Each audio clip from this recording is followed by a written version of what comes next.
Porque comecei em 1915, repórter do jornal de meu pai, a imprensa, que veio de 14 a 27, comecei a fazer as reportagens que não interessavam a nenhum repórter de meu tempo, nem mesmo da contemporaneidade. Quem ia fazer uma reportagem sobre uma ronda de cavalaria, isto é, acompanhar uma ronda de cavalaria durante o Natal noturno em 1916. A cidade adormecida, a solidão, a permanência de certos motivos. Quem ia fazer uma reportagem sobre feiras, as pequenas feiras de Natal, figuras, utensílios, artesanatos, a constância das cores nas toaletes femininas, as cantigas, o que é que mais se vendia, a presença de armas ou não, reportagens sobre os bailes improvisados, sobre as serenatas, as modinhas, não a exaltação, a mera forma abstrata de evocar culturalmente a modinha, mas de segui-la no tempo. Quem tinha feito, quando, se aquilo tinha sido escrito para ser cantado. Depois os folguedos populares. Isto, o Bumba Meu Boi, Lapinhas, Pastoris, Congos, a chegança, as festas de São João e do Natal. Quando fui professor do Ateneu Norte-Irlandense, do nosso ginásio, o meu colega foi pedir ao governador do estado para que me demitisse.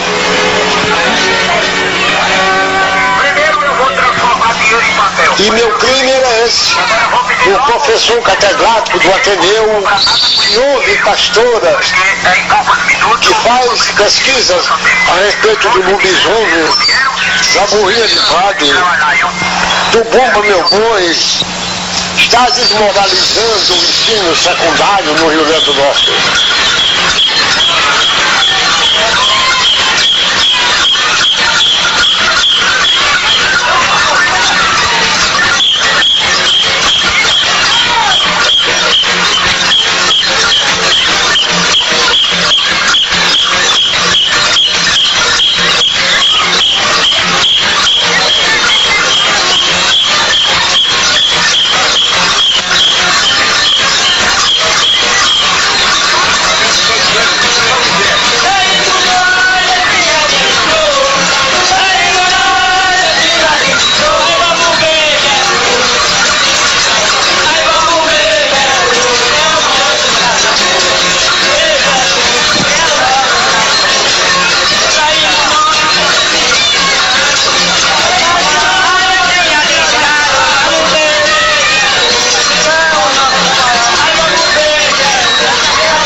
Africanos, nem os indígenas, nem os portugueses tiveram Bumba Meu Boi tal qual nós possuímos. As festas africanas, sudanesas, sobre o boi gueroa, por exemplo, não tem ligação alguma com o Bumba Meu Boi. O boi em Portugal é um boi canastra, é um boi de vime, e serve o povo e afugentar a criançada. Não desempenham um papel senão de arauto, de batedor, como as nossas motocicletas que antecedem e sucedem as autoridades. Ora, o Bumba Meu Boi, o que custa, o que é realmente, é uma reunião de folguedos que convergiram, criando um corpo de folguedo tradicional. No Bumba Meu Boi há pelo menos 15 a 20 altos populares que se fundiram para criar aquilo. O boi de canastra deu o Bumba Meu Boi que dança. Os galantes e as damas vêm da procissão de Corpus Christi em Portugal.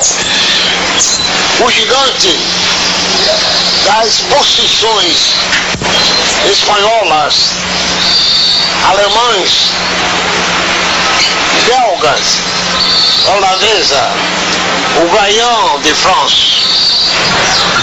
Para nós aqui do Rio Grande do Norte, eu creio que também para Pernambuco, o Bumba Meu Boi pertenceu aos engenhos, à escravaria, aos mestiços.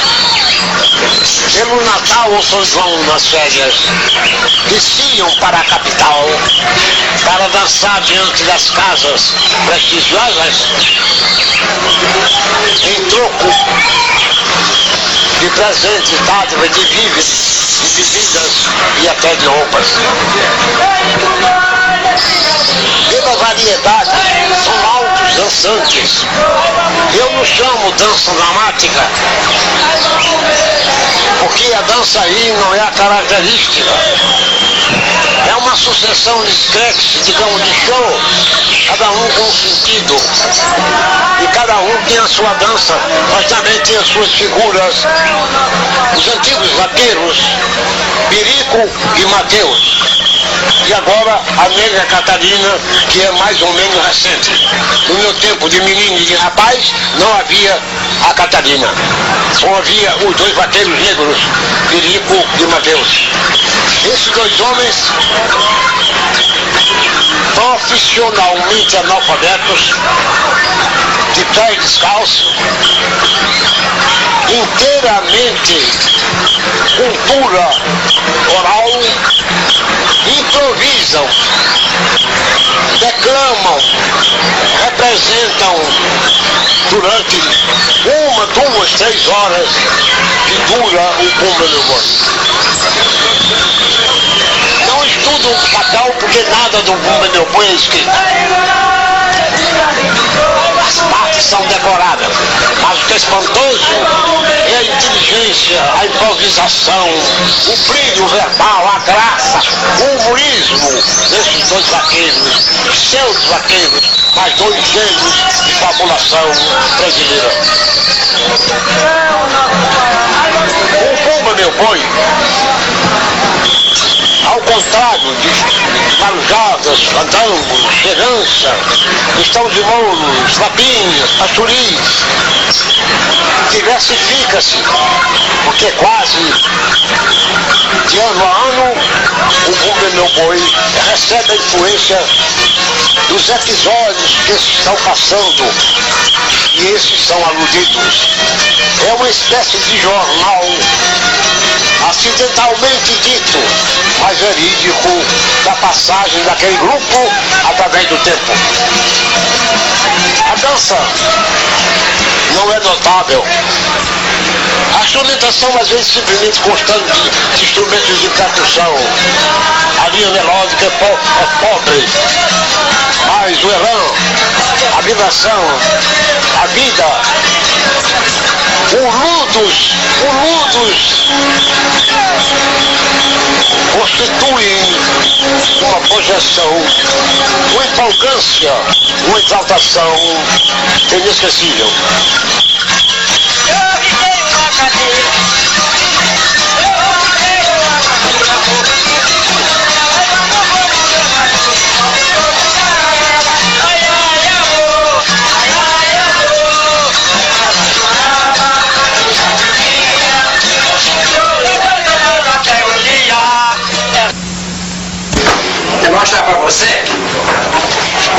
acusação que eu estou passando.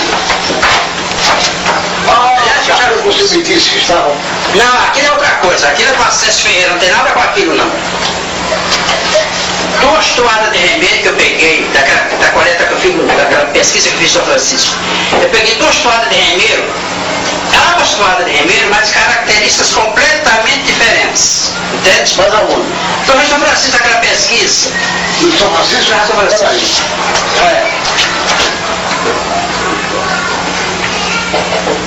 A primeira toada é boiadeiro. A segunda toada é eu quero radiar. Né? Onde é que você quer tacar as coisas? Mas vamos, se não. Não, mas aí fica aqui, vem cá. Vem pra cá.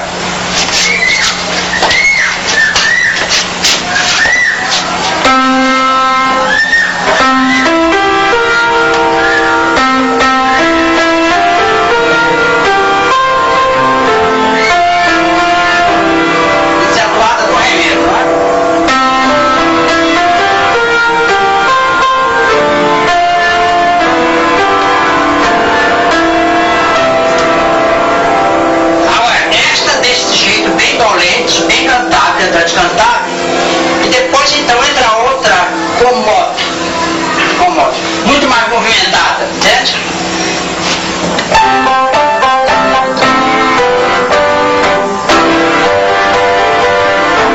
Bem movimentada, bem agitada, né?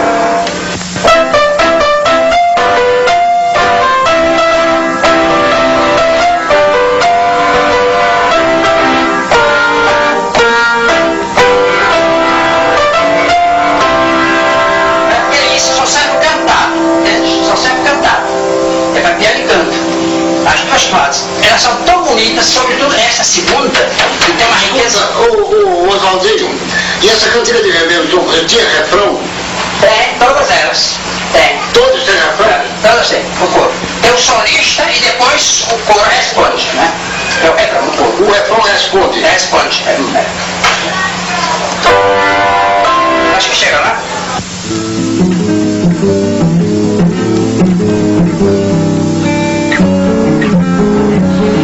Nós, na contemporaneidade,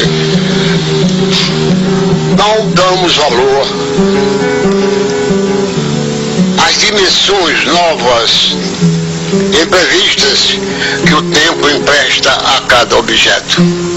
O primeiro barco do Paleolítico, com talvez 1 milhão de anos, é contemporâneo da astronave, é a jangada.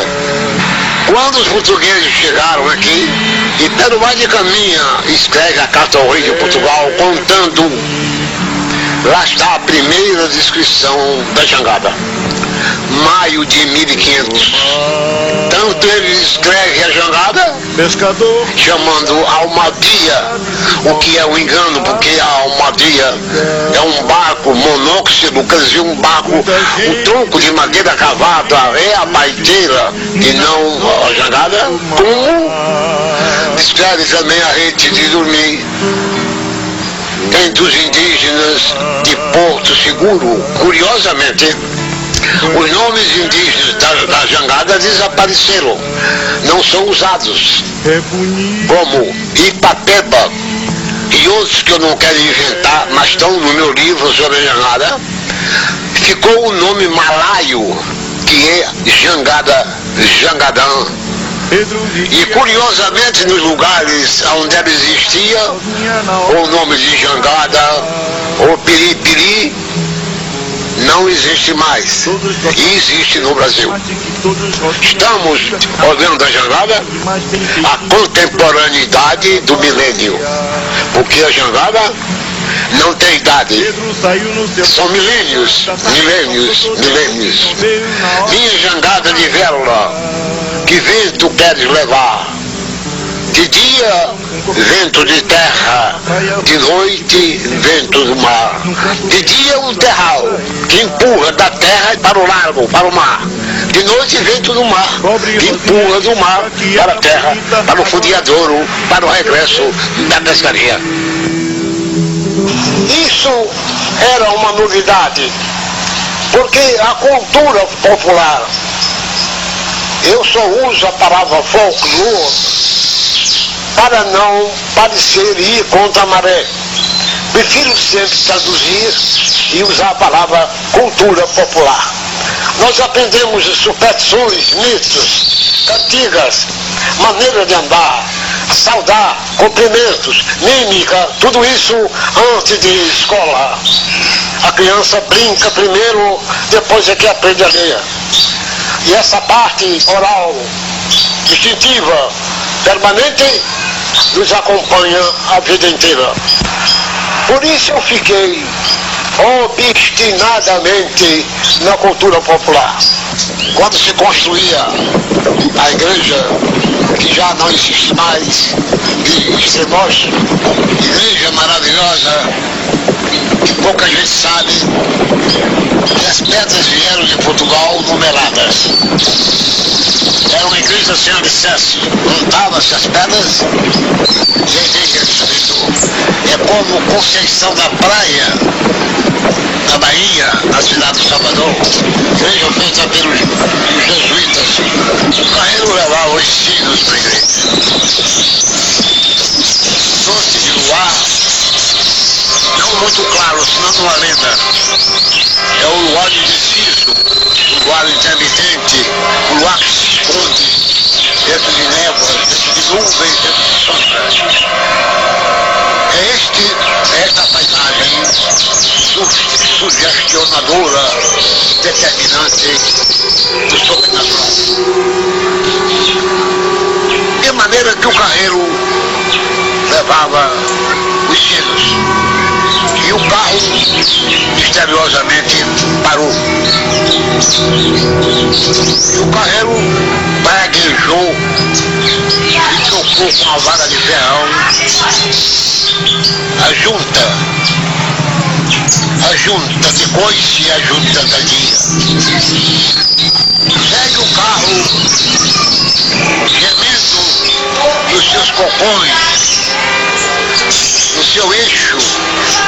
Aquela cantiga serve para afastar os espíritos malévolos.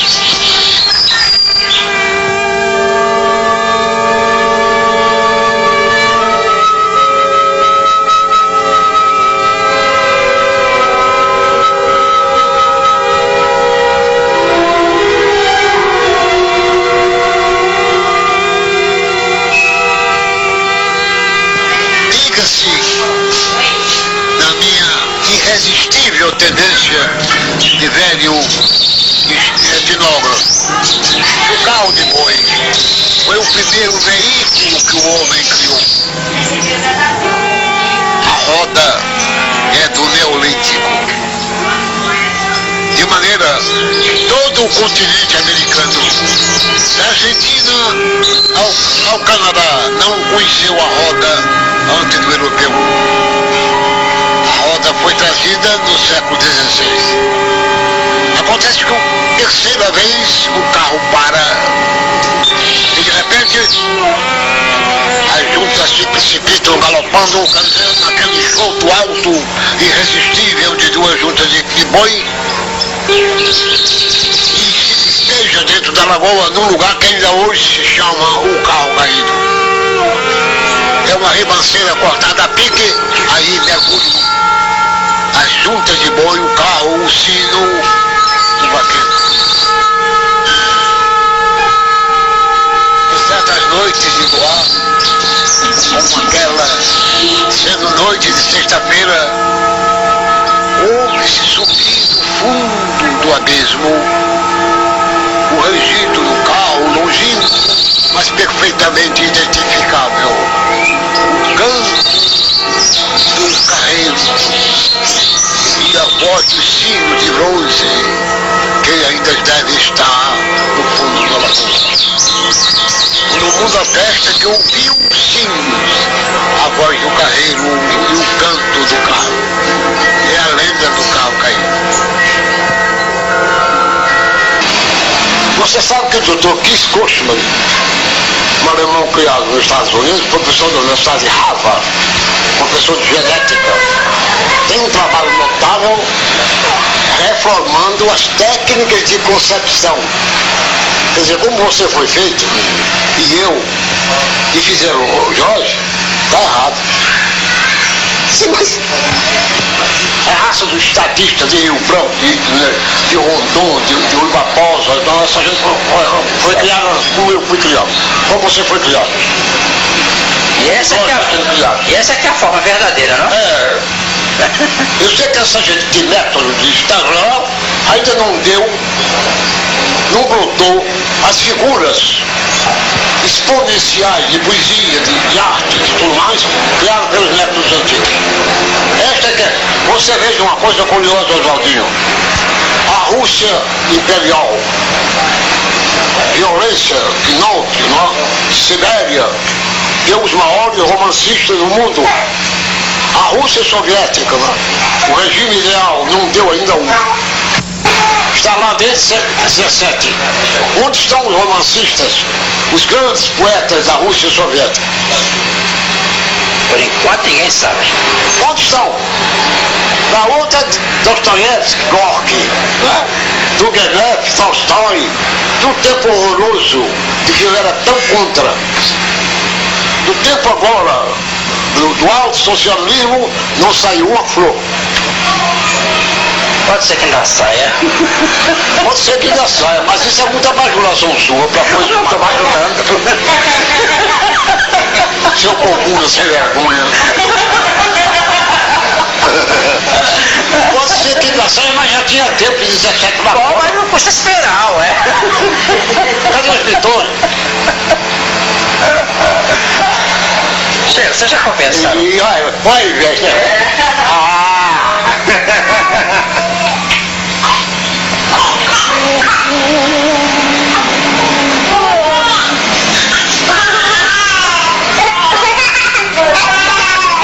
Não sei porquê, abstraindo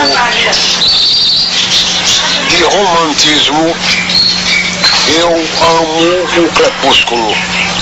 Aqui para nós do continente americano, em que o oeste fica por detrás da montanha, não temos a impressão do pôr do sol no mar, como tem os africanos. Mas o ocaso, a hora de recordação, a despedida do dia, aqui nesse ângulo de Nordeste, aproximando-se da linha do Equador, assume os amores miríficos de uma polifonia em cor. Os indígenas brasileiros, notadamente os tupis, não trabalhavam na hora do crepúsculo, na hora em que Guaraci, o sol, desaparecia. Os mitos, as superstições em torno da hora sentimental são inúmeros. Mas eu confesso que não há um homem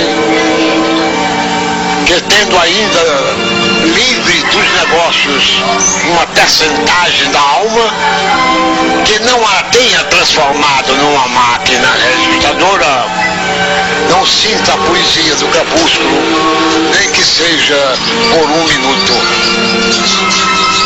Eu recordo um amigo morto há poucos meses, que foi prefeito, deputado, governador do Rio Grande do Norte, José Augusto Varela. Meu colega de medicina na Bahia, eu calouro e ele quartelista. Ele, governador, guiava o seu próprio automóvel. Visivelmente, José Varela parou o automóvel perguntando para onde eu ia. Areia Preta, vou lhe deixar.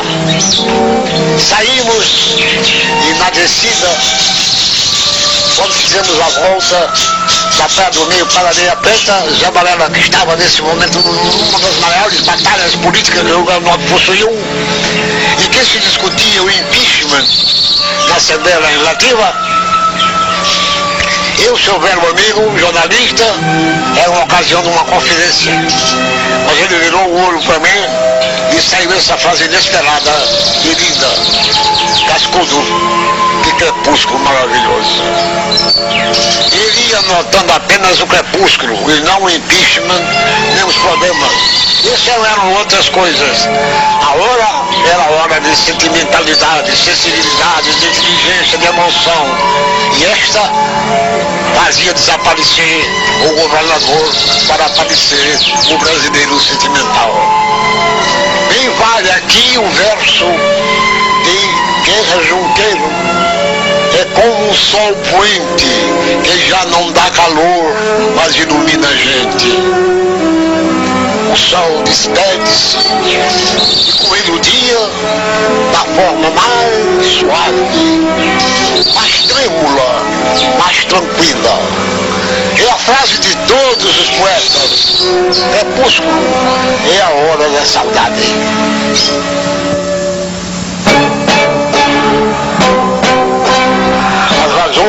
Da minha preferência vem, pois, do meu instinto, do meu temperamento, da minha mentalidade. Instinto, temperamento e mentalidade ainda são mistérios e segredos, mesmo na psicologia experimental. Nós não sabemos por que simpatizamos, por que preferimos. É uma forma volitiva, obscura, instintiva e irreprimível.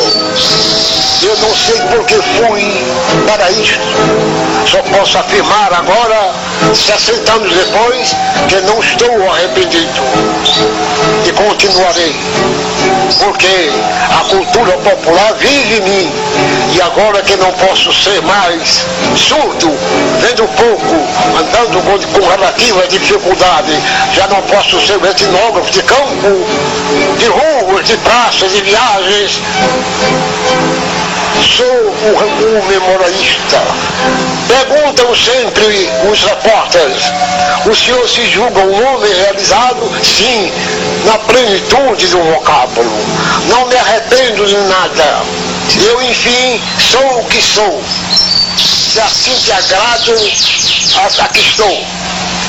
Se queres a melhor prenda, manda fazer de encomenda, que eu enfim sou o que sou. Se assim te sirvo, aqui estou. Assim digo eu ao meu país, ao meu Brasil, à minha geração, à minha contemporaneidade. Se assim te sirvo, aqui estou.